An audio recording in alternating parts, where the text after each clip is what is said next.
everybody, welcome or welcome back to the channel. My name's Nicole and this is Dusty Book Sniffers, and today we are here for what we've been waiting for the last couple of weeks, and that is the Women's Prize for Fiction long list announcement reaction video. So let's get started.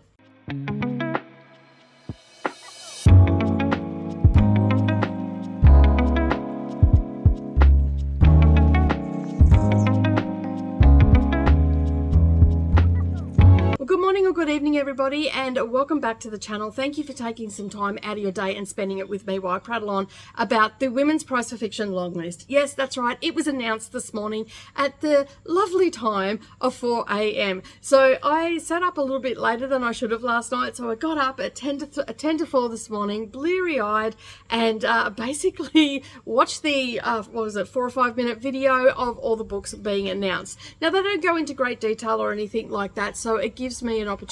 Once that is done, I can go and look for the books and try and see if I can't find them across all my platforms and all that sort of stuff. And as like last year, the only place I can find them is on Kindle or on Audible. So for the most part, I think I've got 3 or 4 books that are only available on Kindle. There is no audiobook for them, so I'm going to be slotting them in during the 5 weeks. Most of them are short books. I think there's only one that's over 300 pages. The rest of them are around the 100 and I think the 207 to 250 page. So they're not a very long book to read with my eyeballs, and that's fine because I'm reading on my Kindle. I always read faster there. And the rest are available on audiobook. Now, there are some available in the physical form, but they're super expensive. 2 of them were in the 40s, I think. One was 37, I think, and one was 40 something dollars for a paperback. I'm like, no thank you, when I can get an audio for $14. And if I got it on Kindle, I can get the audio as well, but I'm just going through, I'm just buying them as I'm going. So I've basically gone through all the books and I've worked out where I'm going to read them from which is my favorite, from the synopsis to my probably least favorite. I do actually have 4 in my least favorite, which will be the last week. So that's how I set it up last year as well. So basically where we go from here is I am going to have the books come on screen and I'm going to talk about those books, and then basically I'm going to tell you how, when, and I'm going to read them. So I'm not going to put them in any particular order, not how they were announced or anything. It's just how I've put them up on the screen. And so basically then that way you can get to see what the covers look like here. Because I'm in Australia, they sometimes differ from the UK covers as well. So you'll get to see them. I will be showing the paperback covers, not the Kindle covers. And so, yeah, because I mean, most people like to buy the physical books anyway, unless of course you're full on into Kindle. Now, as I said, I have 3 or 4 that were only available on ebook. So what I have done is I've tried to slot one ebook in each week that I'm going to be reading. So and I haven't written down which one is an ebook or anything like that. I've just slotted them in. The only one that I definitely know is an ebook, and that is called And Then She Fell Down, because that is in my first week. All right, so let's take a look at the books that were announced today and what they're all about. And you'll probably see a bit of a common theme through these books as well. All right, let's cut to that and see what we've got. The first one that we're going to look at is Hangman by Maya Binyam. I think that is how you pronounce it. We all know that I'm not great with names. This is a gripping tale of homecoming and loss, ruthlessly honest and starringly beautiful, profound and unforgettable. It's about a man that returns home to his African home country after 26 years of living in exile in America. When he arrives, he finds that he doesn't recognize the country or anybody in it. And then someone is there to meet him and takes him back to their house. And on the way back to the house, the purpose of his visit comes to light. And he's there to find his real brother who is dying. It is a journey through homecoming and loss, and it just goes on to say that, you know, it covers things like tricksters and workers and taxi drivers, relatives, and etc. And it's got a bit of a tragic undertone to it. So this one doesn't seem like it's going to be up my alley, but I'm liking the sound of it the more I look into it. And hopefully some people may have reviewed it and I can check out and see if they thought the same thing as me. All right, let's move on to the next one. Okay, so the next one that we're going to look at is 8 Lives of a Century-Old Trickster by Marianne Lee. This one comes in at 273 pages. It was published back in May of 2023. This one seems like a little bit of a dark horse one. I'm not too sure about this one, but the blurbs here we have: captivating, dazzling, a cracking good read. Slave, escape artist, murderer, terrorist, spy, lover, mother, trickster. So this sounds like it's going to have a little bit of humour and whatnot in it as well. So at the Golden Sunset Retirement Home, it is not unusual for residents to invent stories. So when elderly Miss Mook, that's an interesting name, Miss Mook first begins to unspill her memories, the arbitress listening to her is sceptical. Some of her stories of captivating friendships, murder, adventure, assumed identities, and spying. Stories that take place in World War II Indonesia, in Busan during the Korean War, in the Cold War of I can't even pronounce that, in China. The stories are so colourful and various, at times so unbelievable that they cannot surely all belong to the same woman. Or can they? It's a playful and thought-provoking and compelling. It is brutal and harrowing.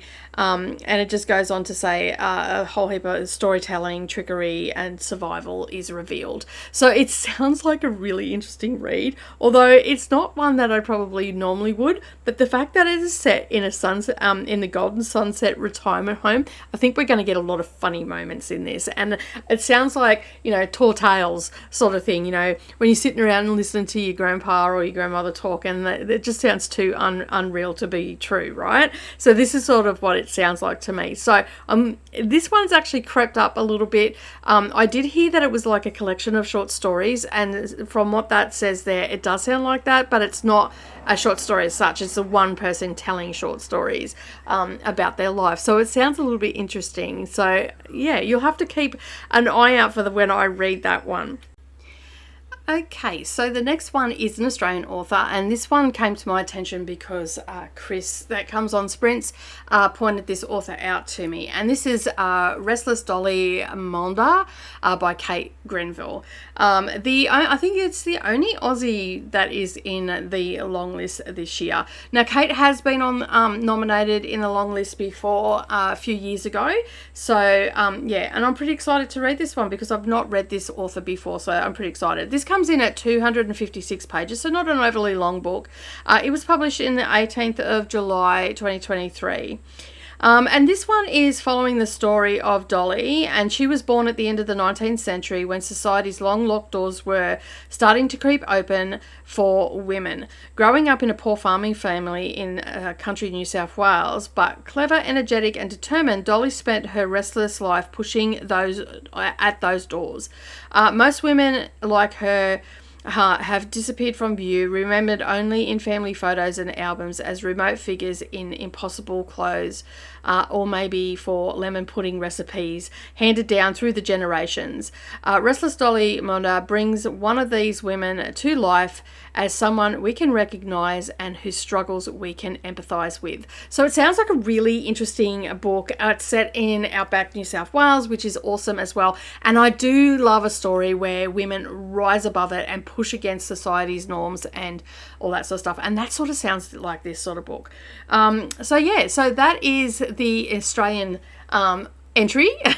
And I'm hoping that it actually gets up and does it make the short list, but we'll have to wait and see what I think about it and all that sort of stuff, because of course I'm also going to do a predictions video for the short list as well. All right, let's move on to the next one. Okay, so Western Lane is the next one that made the list. This is by Chetna Maru. I think that's how you pronounce it. This one also was nominated for the Booker Prize as well. This came out in July 2023. I actually don't know how many pages this is because it doesn't tell me on the listing.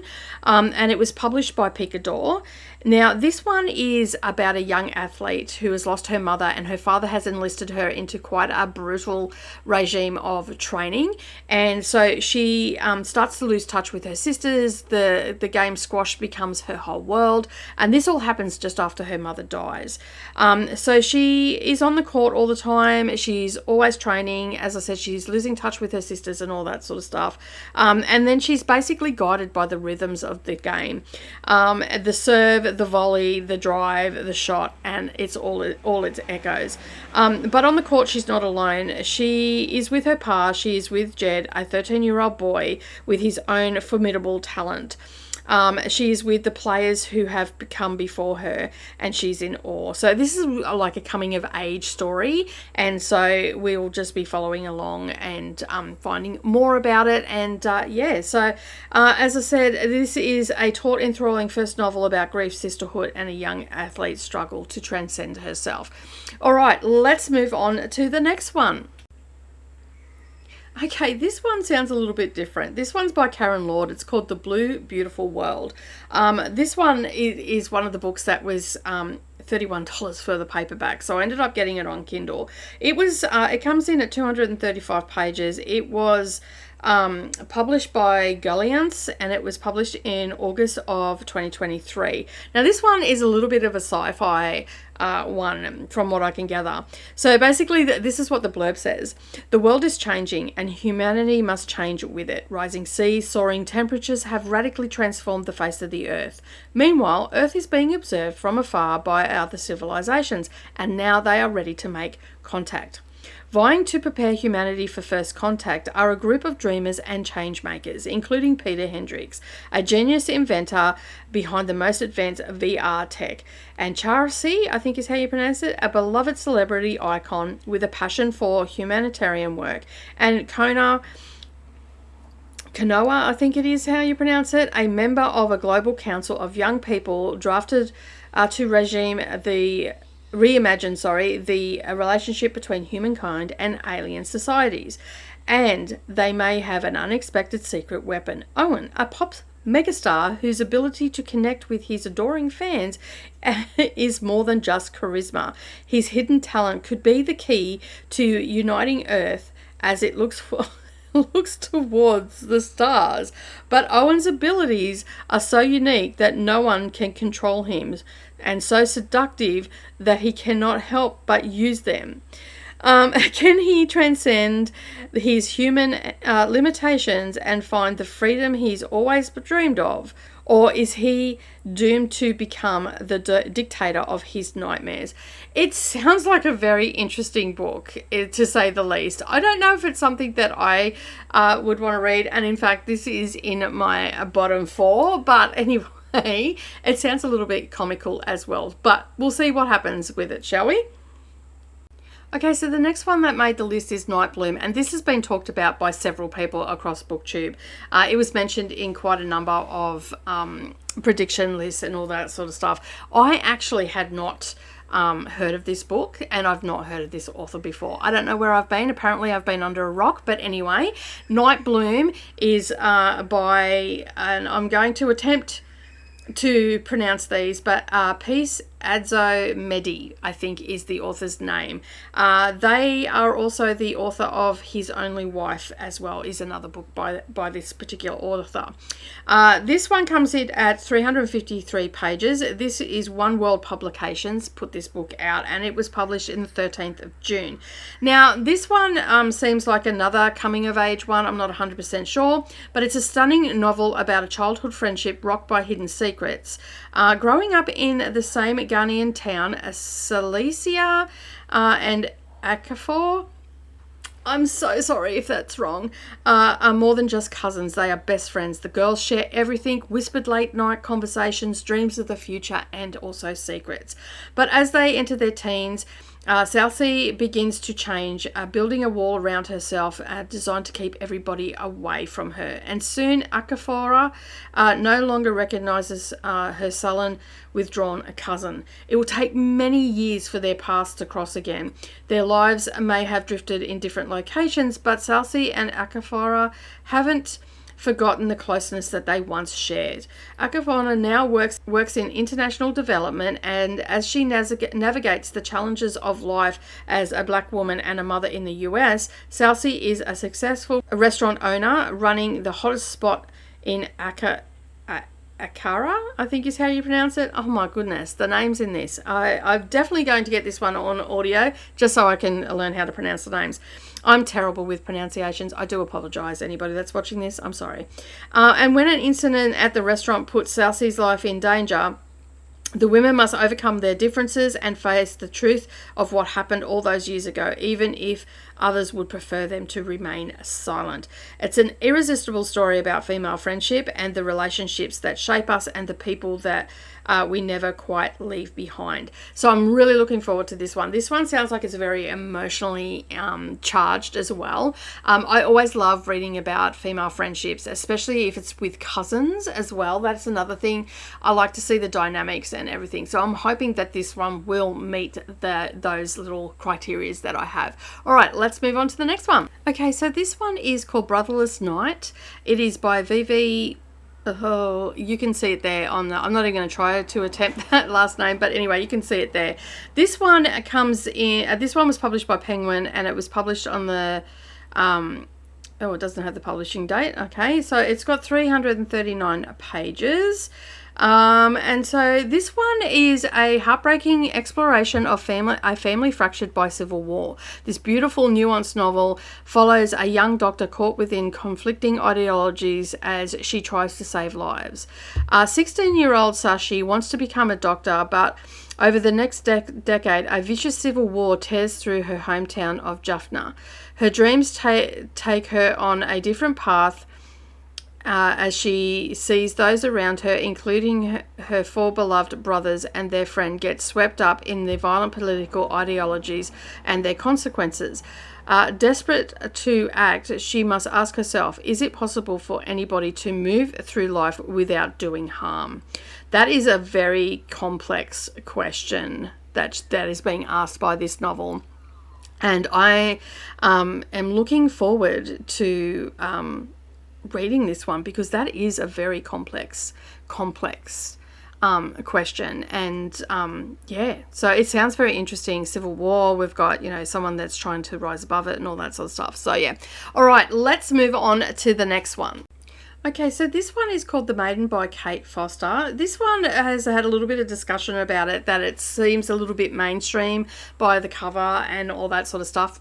I do not know about that. I can't get in on that debate or anything like that. But this one actually comes in at 384 pages. I think it's one of the biggest ones that is on the list this year. It was published in September by Mantle, and September last year. And this one is, I believe this one is actually based on true events. Now, don't quote me on that. I'm just looking it up now. And yeah, we'll get to know about this book together, shall we? This one has a couple of blurbs on it. And yes, it is inspired by a real life case. And the winner of, it was also a winner of the Bloody Scotland Pitch Perfect Award. Kate Foster's Maiden is a remarkable story with a feminist, re-envisionist twist, giving a voice to women otherwise silenced by history. The quote out of the book says here, "In the end, it did not matter what I said at my trial. No one believed me." So in Edinburgh, October 1679, a lady Christian is arrested and charged with the murder of her lover, James Forrester. News of her imprisonment and subsequent trial is splashed across the broadsides, with headlines that leave little room for doubt. Adulteress, whore, murderess. Now there's a tagline if I've ever heard one. Only a year before, Lady Christian was a newly married, leading a life of privilege and respectability. So what led her to risk everything for an affair? And does that make her guilty of murder? She wasn't the only woman in Forrester's life, and certainly not the only one who might have had cause to wish him dead. So sounds like a bit of a murder mystery type one. And yeah, from that blurb, yeah, I would probably say that sounds a little bit mainstream, which is a little bit different. But that is one hell of a tagline, don't you think? Adulteress, whore, murderess. Like, sounds really good. Sounds like it's up my alley anyway. All right, it's historical fiction, so it's definitely my jam. So I'm probably going to really enjoy this. And later on, I'll talk about the in order that I am going to be reading the book. So keep an eye out for that.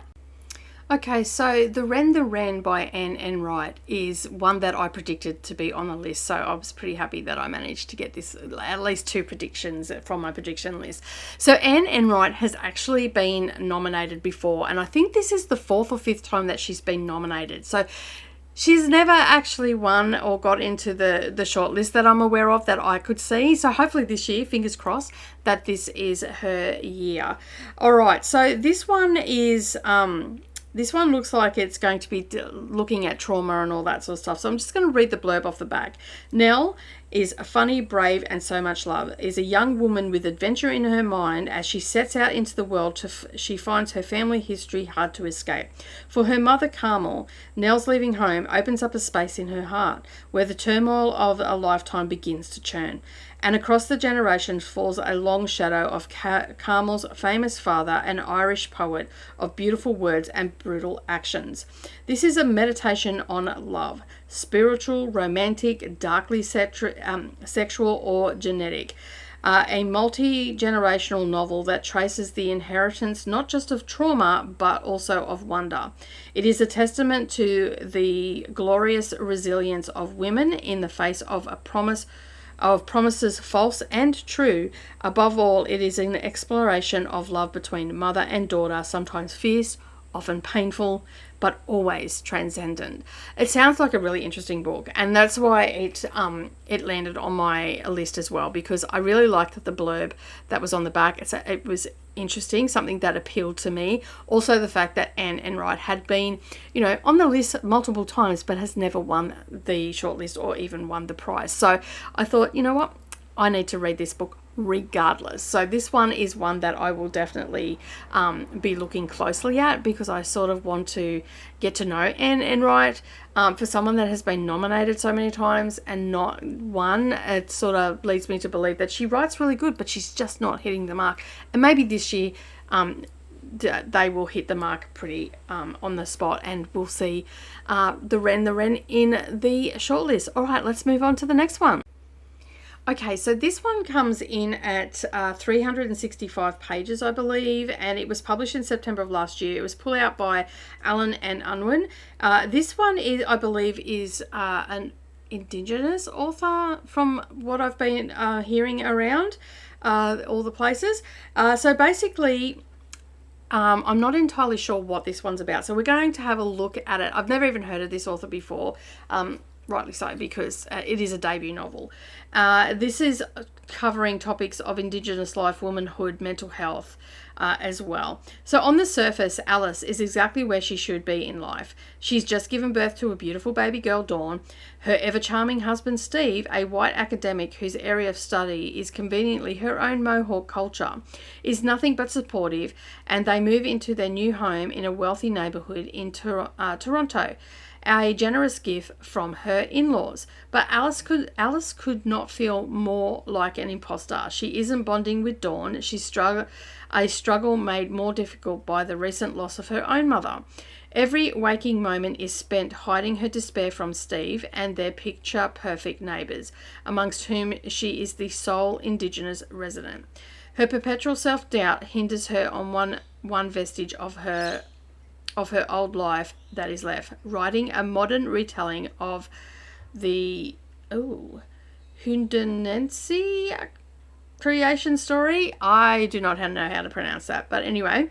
And then strange things start happening. Alice finds herself hearing voices she can't explain and speaking with things that should not be talking back to her. All the while, her neighbour's passive aggression begins to morph into something far more threatening.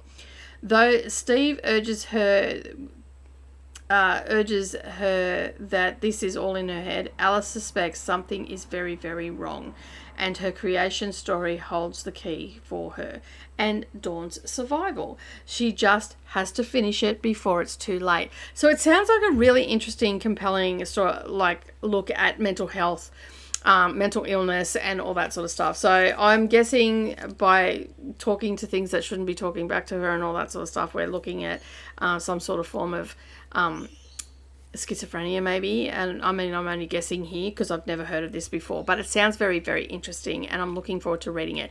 This one is one of the ones that I will be reading first off because I can only get this on Kindle, and I will have to read it with my eyeballs, and it comes in at 365 pages. So I want to make a start on that quite soon. Now, I don't know how I'm going to go getting it read in a week, but I'll give it a red hot go. All right, let's move on to the next one. Okay, so the next one is by Pam Williams. This is called A Trace of the Sun, and it's exploring the impact of family separation and the long-term effect of that. And basically this one comes in at 389 pages. It was put out by Legend Press and it was published on the 1st of March. So we have a scenario here where I think it's Raif is left behind in Granada, when his mother Scylla follows her husband to England in search of a better life. When they finally are reunited 7 years later, they are complete strangers, and the emotional impact of that separation leads to events that rip their family apart. As they try to move forward with their lives, his mother's secret will make Raif question all he's ever known about who he is. It's a very impactful story, it goes on to say, and it is actually exploring the impact of long-term separation and the impact and the trauma that leaves behind. So I am looking forward to reading all of these books. Of course, I don't need to say that with everyone, although I don't really like the cover very much. It's very bland, but anyway, it is what it is. And let's move on to the next one. Okay, so this is a debut novel. I believe it's River East, River West, and it is a coming of age story. This one, it comes in at 356 pages. It was put out by Duckworth and it came out in January of this year. So it's a relatively new novel on the market. It's darkly glittering debut that traces mixed families' troubled trajectory through developing China. It is a dual timeline where in Shanghai in 2007 and Inkado in 1985. I think that's how you pronounce it. So basically, feeling betrayed in 2007, feeling betrayed by American mother's engagement to their rich landlord Lu Feng, 14-year-old Alva begins plotting her escape, but the exclusive American school, a potential ticket out, is not just how she imagined. Then in Inkado, I think Ingado is how you pronounce it. Newlywed Lu Feng works as a lowly shipping clerk. Though he aspires to a bright future, he is one of many casualties of the harsh political reforms. Then China opens up to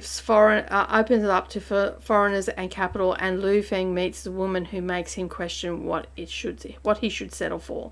It's a memorizing reversal of East meets West narrative set against China's economic boom. River East, River West is a deeply moving exploration of race, identity, and family, of capitalism, false promise, and private dreams. So it sounds like a very interesting book, and I've never heard of it before.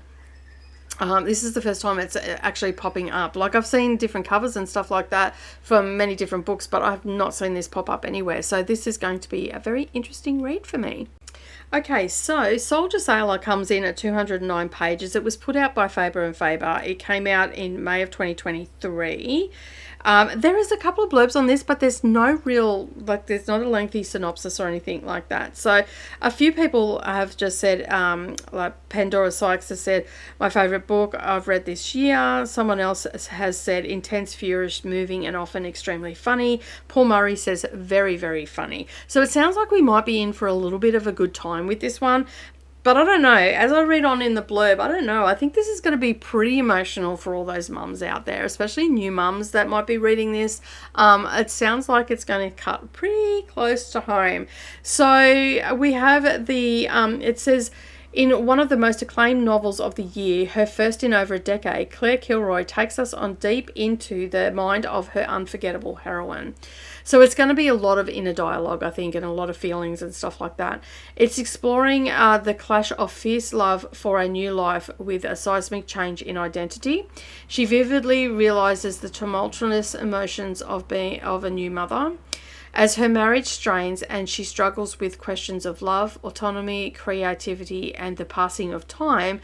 An old friend makes a welcome return, but can he really offer a lifeline to a woman, to the woman she used to be? And it's just got a whole heap of other ones. Excellent, interesting, rather unforgettable creation. I love this book. Any woman with or without children will find themselves mirrored in this narrative. So it sounds like a very reflective book to me. So interesting. I've not read anything by Claire Kilroy. I've never even heard of any of her books, so I don't know where I've been. Obviously, evidently under a rock for a very long time.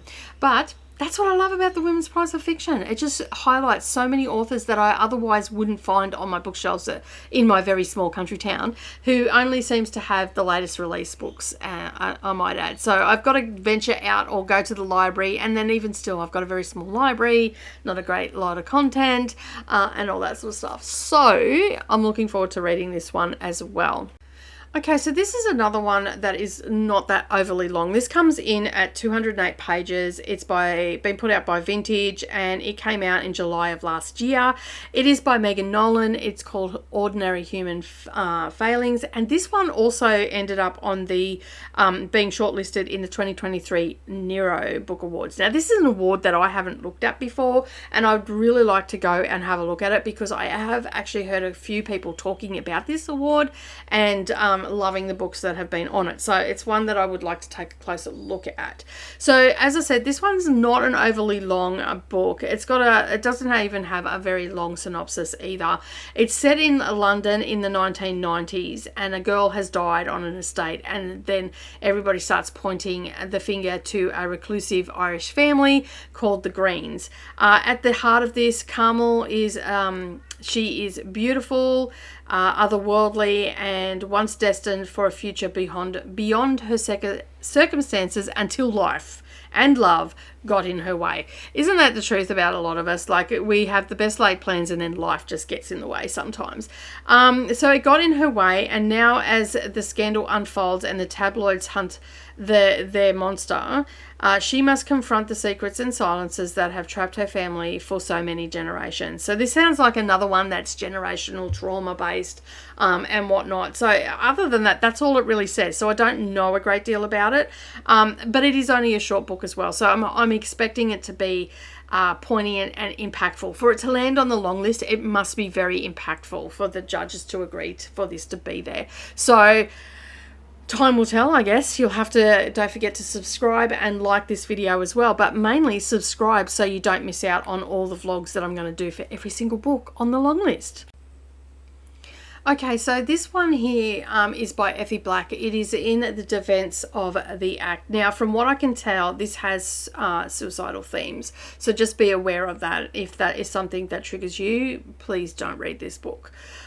This comes in at 207 pages. As I said, there's a few books that are around that 200 page mark, so a lot of, not very long. This is another one that I can only get on Kindle. It's not available in any other format, and even the paperback is $34, and no.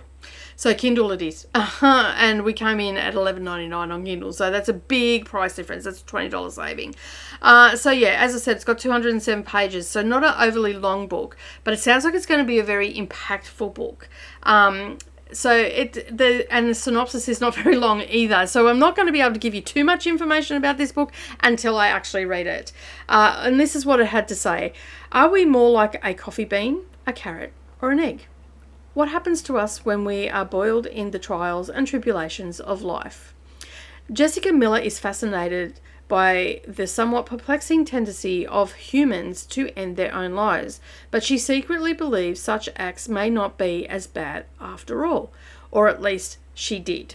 Jessica is coming to terms with her own relationships and reflecting on what it means to be queer when a single event throws everything she once believed into doubt. Can she still defend the act? In the death-obsessed scientist Jess, Effie Black has created one of the freshest, most engaging characters I've encountered in years.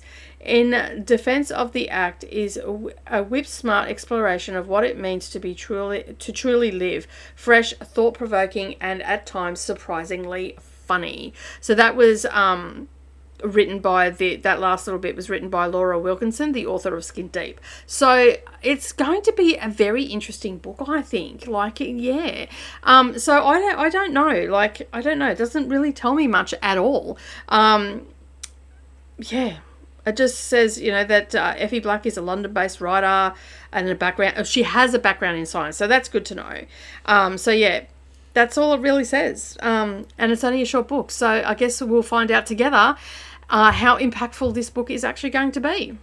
And lastly, we're looking at Isabella Hammond's Enter Ghost. This one is coming in at 323 pages. It was put out by Vintage and was published on April 6th. So relatively new in the new year of the criteria. So this one is a woman reeling from a disastrous love affair finds love and hope in Shakespeare and Palestine.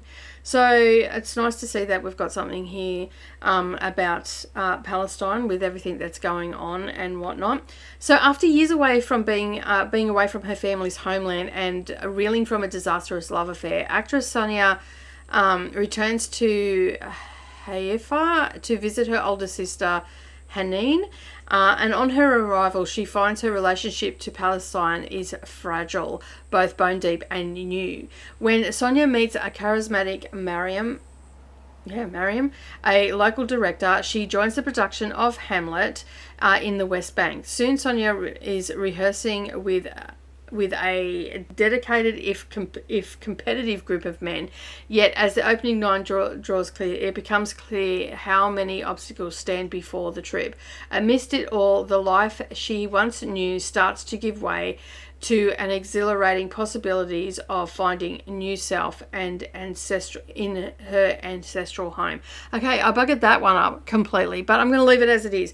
Seems like it is it's a Granta Best Young British Novelist. It's powerful, captivating. Book of the Year for the Sunday Times and the Washington Post. So that's interesting. As I said, it comes in at 323 pages and is the final book that I'm talking about today.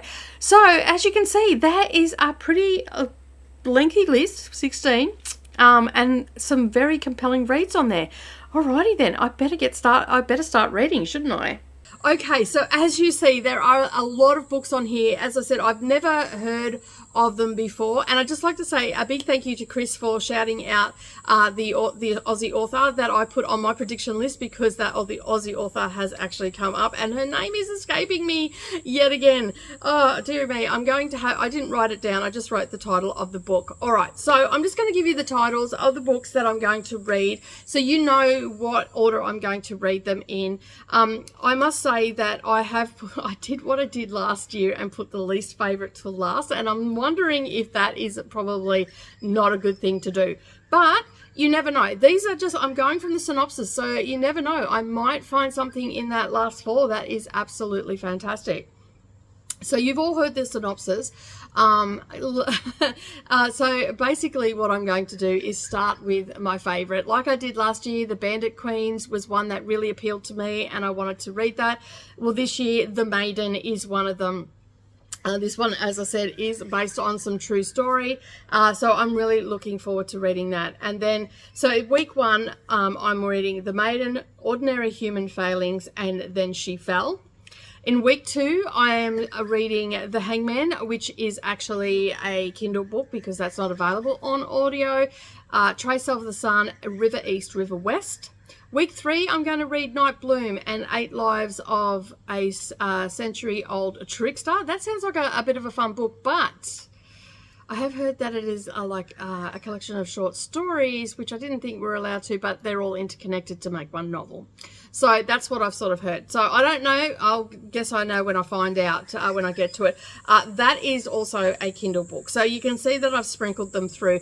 The 8 Lives of was one that I was probably going to put in my bottom list, but because it is just an ebook, I thought it's probably better to put it a little bit, because obviously it takes me a little bit longer to read an ebook. All right, so week 4, I'm going to read Brotherless Night, Restless, Dolly, Monda. Now this is also a I can get it on Kindle or audio. I couldn't get it in the physical. It's out of stock at the moment, so which I wanted to get as a physical because it is an Australian author, but I'll just have to wait until it becomes available. I've put it into a wish list, so it'll tell me when it becomes available. So this one as I said, I can only get on Kindle or audio, so I'm going to go with audio on that one.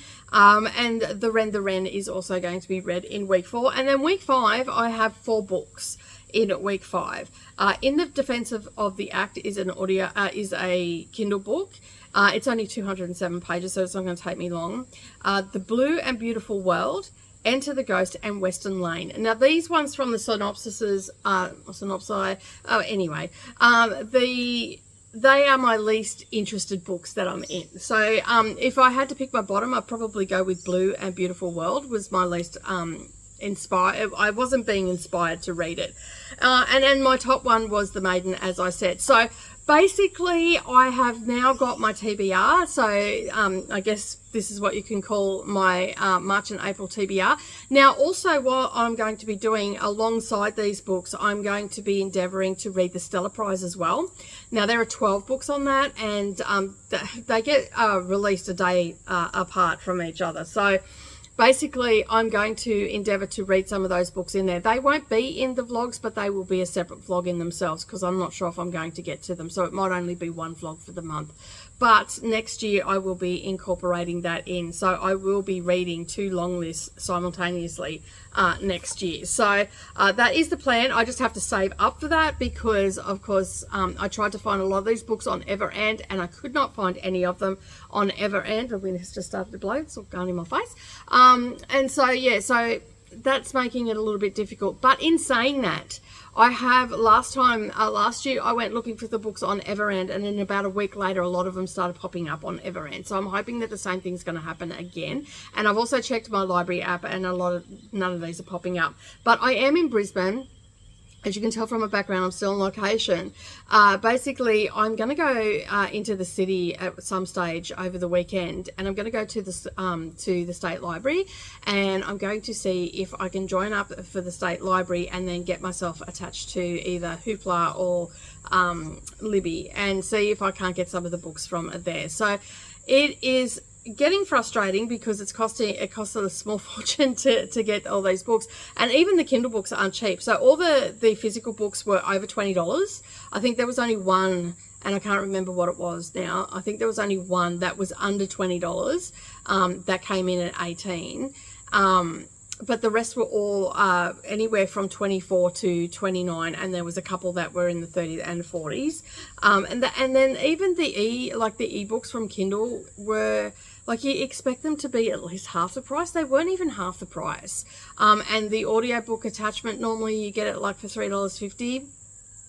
That's like still the same price as a thing. So I had to make a decision, and I do prefer to immersive read this. So I'm just going to have to do something with my hands, maybe just you know, do some diamond painting and just really fall into the story that way. Like, I am getting better at doing audiobook without doing something, but I still feel like I miss things here and there. But that is the plan. And I'd just like to say thank you to everybody that watched my prediction video. It was a lot of fun. Like, I was way off, except I got 2, so I got 2.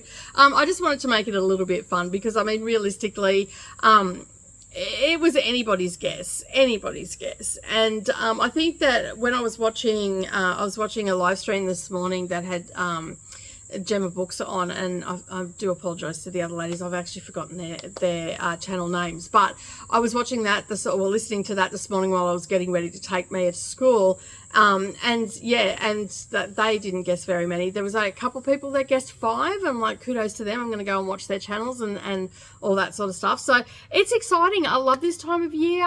We get to read some amazing books from amazing authors and whatnot. And I am currently looking at the Women's Prize for Nonfiction as well. I'm starting to see a couple of people that have done prediction lists and all that sort of stuff are starting to read them now. So I'm getting, you know, little snippets of reviews and all that sort of stuff, which I wanted to do because nonfiction is not normally my jam.